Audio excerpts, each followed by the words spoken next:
Hello, everyone. This is Tiffany Marie Davis with Tiff Talks Podcast. I am so excited to bring on our incredible guest and treat we have for all of you, Miss Ashley Kaltwasser. And I'm so excited.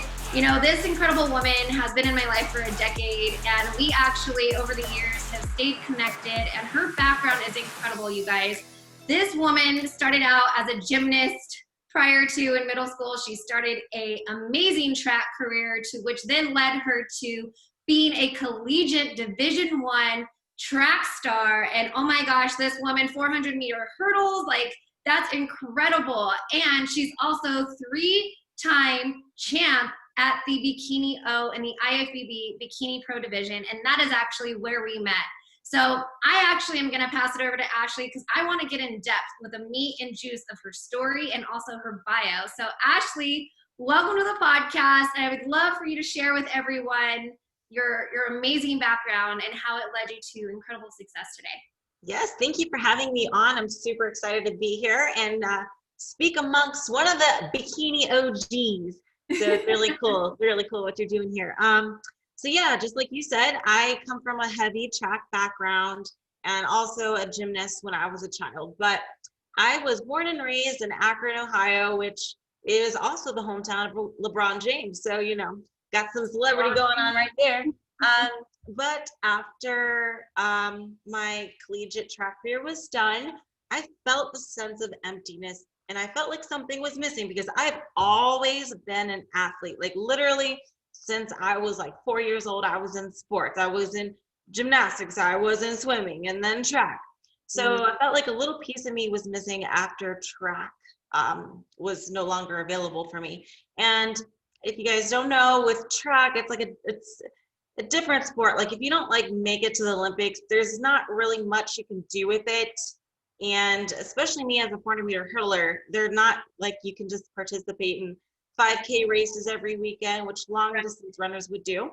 So I did feel like I was missing a piece of myself. And my high school track coach, you know, I followed her on Facebook and we stayed connected, and I saw that she competed in figure competitions. I became super intrigued. I'm like, oh, what's this about?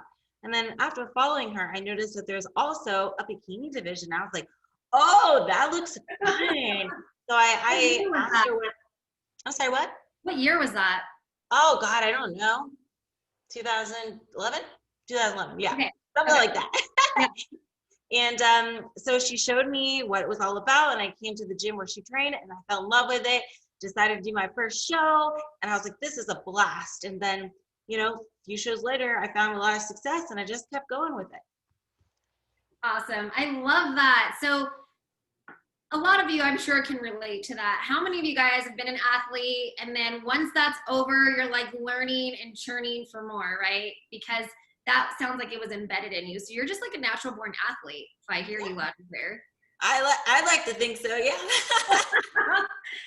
This woman, you guys, so I've known Ashley for 10 years. I actually started competing in 2010. I believe that was 2009, 2010 is when the Bikini Olympia, or not Olympia, I'm sorry, the Bikini division actually started. So during that time, I still remember when Ashley came in and she was just the cutest. I still, to this day, like, I love your physique. I think you've done incredible with it. And I totally think it all started from gymnastics and also track because, oh my gosh, those legs, girl, are killer. You have like the best hamstrings in the world, I think. Oh, thank you. It's so cool. I mean, I always say you're a specimen because like you're just so special. You're just a whole different beast on its own.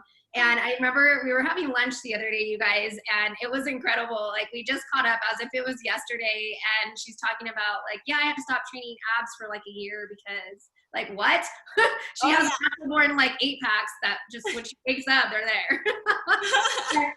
With hard work, it sounds like you started, you know, since your childhood, and that's really incredible. So now we're here, we're competing, right? And so I want to talk about some like real juicy like incidences because I know like competitor to competitor, this is not easy. It's not for the weak. So what would you tell everyone is your biggest challenge with competing in general when you are in your prep stages? Well, I would say if I'm during my prep stage, the hardest thing for me, Honestly, I have, I guess, one flaw in my physique is it's hard for me to stay, or I should say hard for me to get lean. Right. If I'm lean, I usually like to stay lean and just, knock out the rest of the shows in the year, or, do it like that. And sometimes I'll purposely like schedule my shows like to do once a month. That way it keeps me on track, because I'm not naturally like able to keep off weight that easily. So I'm not like a super lean person by nature, but then again, I'm not like, overweight or anything like that. It's just for that precise, stage look. I like to, do one show per month, but that's with the prep. I would say if we're speaking more generally about the sport, I think one of the most difficult things that I've struggled with is pressure. The only disadvantage of winning Olympia before is people expect you to win all the time and come in nothing less than perfect. And when you don't, it's kind of like, for example, let's say, when I got 5th at the Olympia, it's like, instead of like, congratulations, good job, it's more so like, oh my God, I'm so sorry. Like, oof, sorry. You know what I mean? Like disappointed for me, but I'm like, I'm not disappointed. That's good. I don't expect to win all the time, but other people do. So it's like a lot of pressure on my end if we're speaking generally. So that is one, I guess, disadvantage of being successful is everyone always expects you to win every time. So. Yeah, that must be really challenging, because I think that comes with competing. If we were to take everyone else out of it, let's bring it back to you, because that trait, it's like a blessing and a curse. Perfectionism. Yeah. And really, it's like, you're incredible, right? You're a winner no matter what, right? But like we also talked about, I think we spoke with Diana Dahlgren actually, and no, it was Natalia Mello, right, Ferris? How she said if you're second place, as a competitor, it's still not, it's not winning.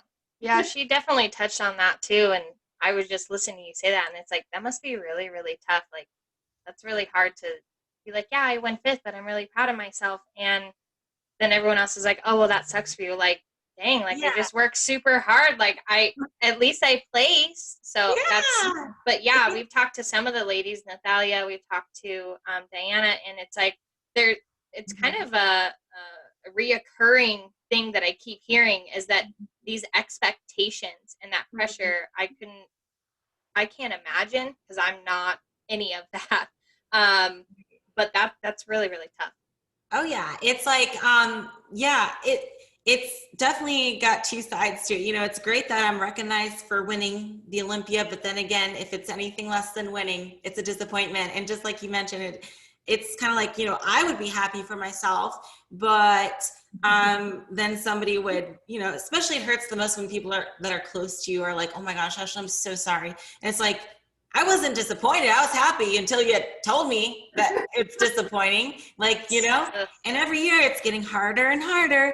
And I realize that, it's harder to keep up with in that sense. And it's difficult mentally, because people think that like, oh, you're not as good as you used to be, which isn't the case. It's just the competition has gotten much, much harder. So it's like people don't realize that part of it. And, this sport is expanding. So, back when Tiffany and I were competing, I would like to say about 80% of the athletes were from the USA, if not more. Now it's way more worldwide, and we've expanded so much. So all this talent is coming in from like overseas, and just more in general, there's more awareness about the sports because it's growing. So of course the competition is going to be a lot tougher, to where now I would say at the Olympia, I mean, I don't know about this year, because this year the travel restrictions, but for last year, for example, I want to say about like 40 to 50% were from another country other than the USA. So it's like, wow, it is what it is, but it's a mental game. You have to be mentally strong. Yeah, and definitely taking it back, I think that we had it a lot easier. So I can appreciate where you're at now, and different rules, different regulations in different countries, like, and then coming to the US, and it's a whole different ball game. But from what I hear is that it actually drives you and motivates you, and you use that as fuel. And really, like, how does that affect your day-to-day, having that pressure on you? Well, I try my best to kind of tune it out, because I have this mindset, me personally, I will go into any show with the same mindset, whether it be Olympia, whether it be a smaller local show. I always come in thinking, you know what? As long as I know that I put forth all the effort that I possibly could to make myself the best as I could possibly be on stage, I can't be mad at myself. Try not to focus so much on the final placement, rather what improvements did you make and did you give it your all? And I know it sounds corny, like, oh, as long as you give 100%, don't be disappointed, but that is the truth. But yeah, I mean, that's all I can do, because the sport of bikini is so fickle, it's, yes, very fickle, and it can be a little bit too lean, and that's the difference between first place and sixth place, or you can be a little bit too soft, and then that's the difference between first and sixth. So like on any given day, if anybody's just like a little bit off, they could win like the show last weekend, and then the following weekend not even place, because maybe one of those reasons I just mentioned, or the competition's different. So it's like, you never know. So I always come in just thinking, you know what, I'm giving it my all. I can't be disappointed. And at the end of the day, there's only one thing I can control, and that's myself, because I can't control who shows up. I can't control how it's judged. So the only thing I can control is myself. So as long as I know that I did everything in my power to be my best, then I'll be happy with that. With that being said, like if I do mess up on stage day, like with my posing or stuff, I'm a little hard on myself. Like if it's something that I know I could have done better, like, oh my God, I can't believe I posed like that. I should have sucked in more, or I should have like, whatever the case may be, then I will be a little bit disappointed with myself because I didn't fix what I could have fixed. But, it is what it is. And I just tried to focus more so on myself rather than the other competitors. That was powerful. My goodness, Ashley, your mindset. And really, I'm proud to see how much you've grown since we've competed, and just to hear what you do, that ultimately it's up to you. If it's up to me, it's up to me, right? So that's really, really cool that you went there. And mindset, what people don't understand is, yes, in a sense, like people idolize you and they idolize competitors and the top pros in the world.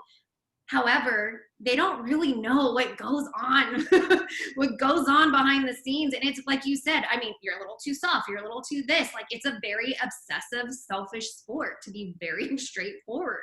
And really, like, what you said as far as mindset is very powerful, because you have tapped into where you're like, all right, I've got to gut check myself. I have to mind check myself, because then the body follows, right? So that for me was a big nugget. I don't know, Ferris, I know that you could relate from, just the average individual. Like what just came up for you? Because I want you to share with everyone, you're talking to two Olympians. So I want to hear from Ferris, who actually had a 65-pound weight loss journey.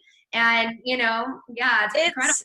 I mean, it's that was huge. I mean, I definitely appreciate the fact that you can take your mind and say, you know what, as long as I know I tried my best, I'm happy with me.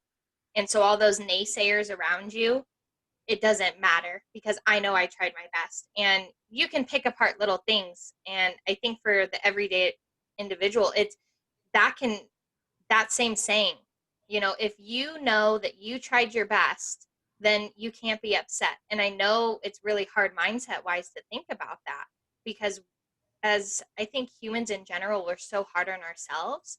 But if you know you tried your best, it doesn't matter when anybody says what you place. I mean, obviously it's important what you place, but if you know that you did your best, then the judges are going to see that.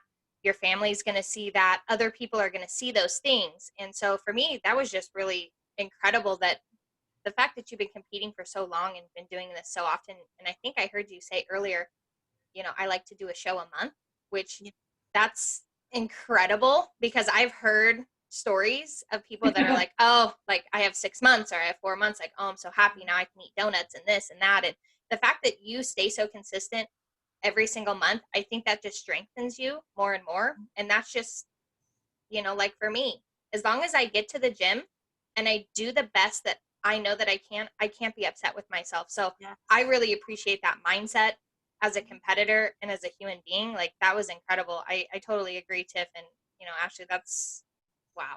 Yeah. I'm definitely mind blown. It's a different side of it to see.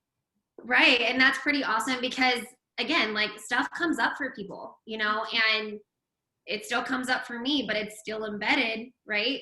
Every single day, even if you didn't have a show, that's what we tell ourselves day in and day out, because we want to continue our practice. It's an art. And let's go talk about some naysayers, because I know right now there's a little heated topic.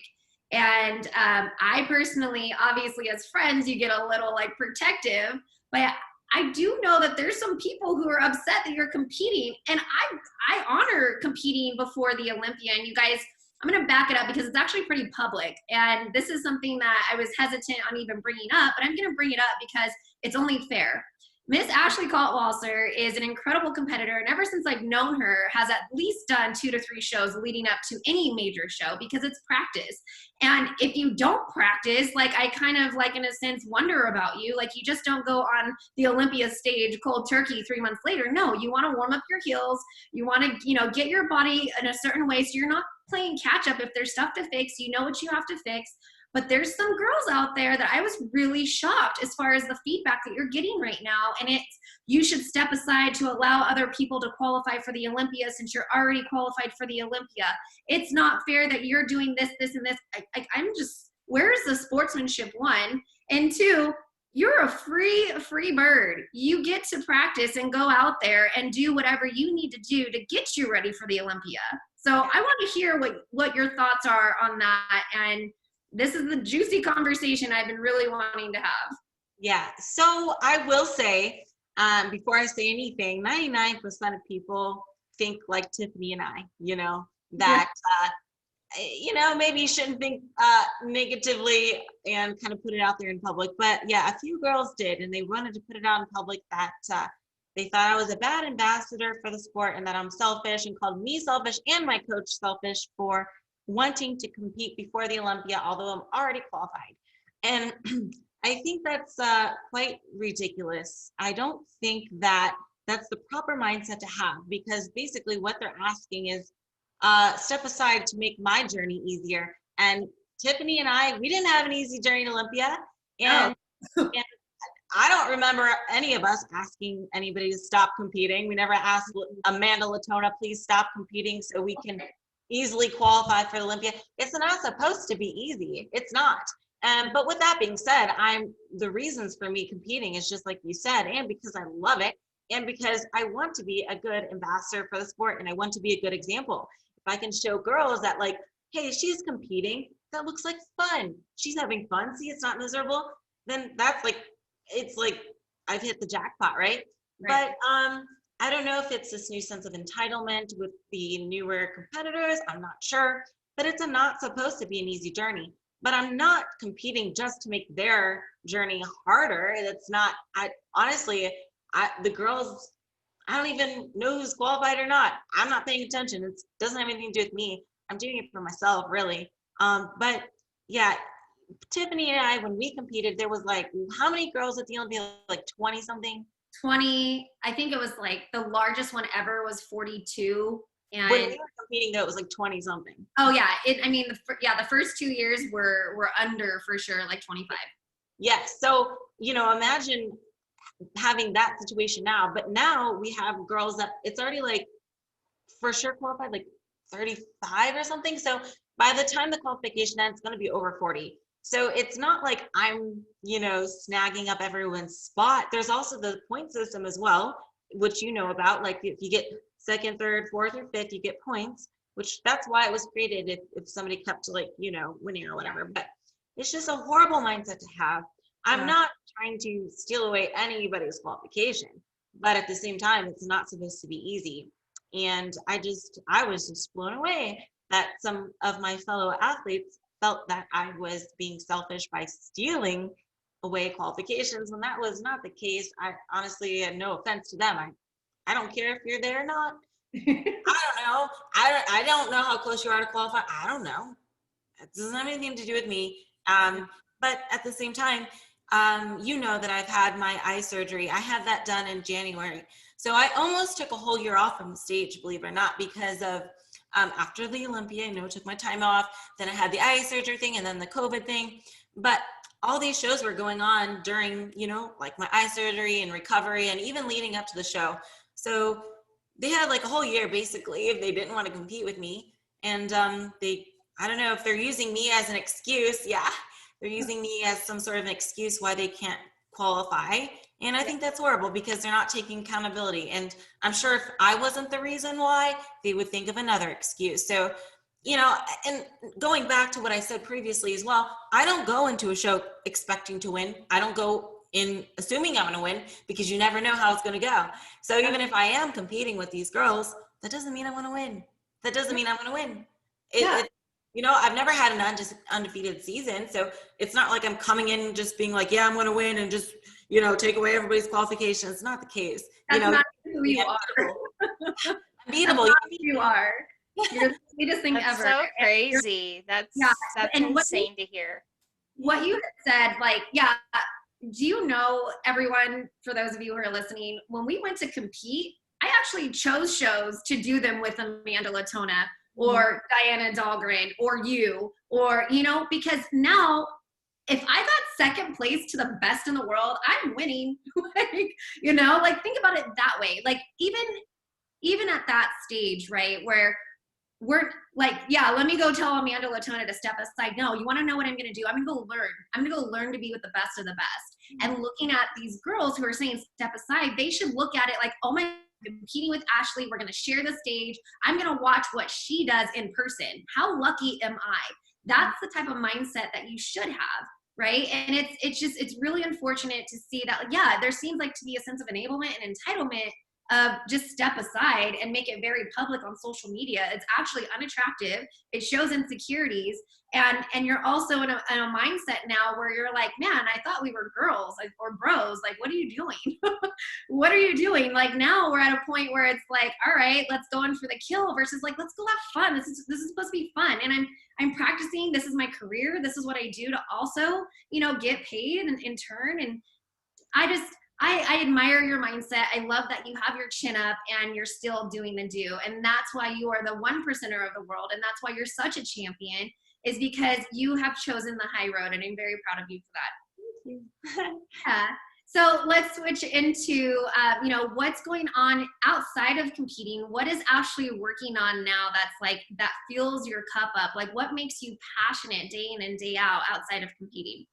Well, one exciting thing that I've been kind of focusing on lately is I just moved from LA to Vegas. So, you know, getting my house set up and finally becoming an adult and all the things that come along with the new house. It's all so amazing and it's a fun time. And I never thought I would actually buy a house. I always thought I'd rent forever because I hated that thought of committing, like, oh, if I buy a house, I have to stay here and that's my permanent place. But you know what? I had this gut feeling to go for it. And I did it, and I'm so happy.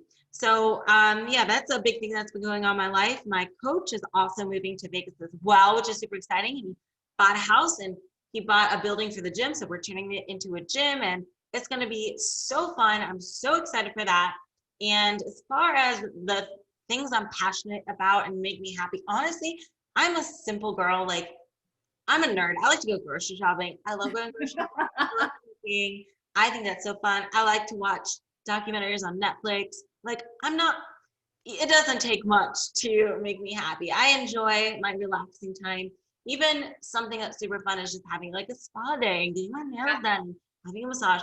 Those are the things that like I really look forward to. So I'm not like, you know, it doesn't take much. And I will say as well, although it is something to do with competing, because you'll see why in a second, but I do like to go to new countries and experience the culture, and I get to do that from competing, but I usually like to stay a few days afterwards to kind of have that little touristy experience. But I haven't got to do that this year for obvious reasons, but next year hopefully. I love that. I love that. So, I mean, you're definitely in it right now with competing. Like, that's, your life is just there. What does Ashley do for fun outside of competing? Like, what does your lifestyle look like? What can you share with people from that mindset? Because it is a very, you know, a tedious lifestyle where it's day in, day out, same routine, right? Building that muscle every single day. Mm-hmm. When does Ashley get to pause and like stop for a second and actually enjoy a lifestyle? Like, what does that look like for you? Yeah. Well, actually, good thing I do love what I do. Like, I honestly, God, wouldn't have it any other way. So I do enjoy it. But on the days off, like if I want to really treat myself, like I said, I'll go to a spa and have like a little spa day. But I am a big believer in breaks. So it's not like I'm not one of those people that train the day after a show. No siree. Unless like I have a show the next week or something, even then it's hard. But I usually like, if I'm done with my season for a while, if I have like a little gap in between, I will take a few days off from the gym and, you know, just kind of relax and recover and mentally recover and refresh and, you know, go to the spa or just go out to eat.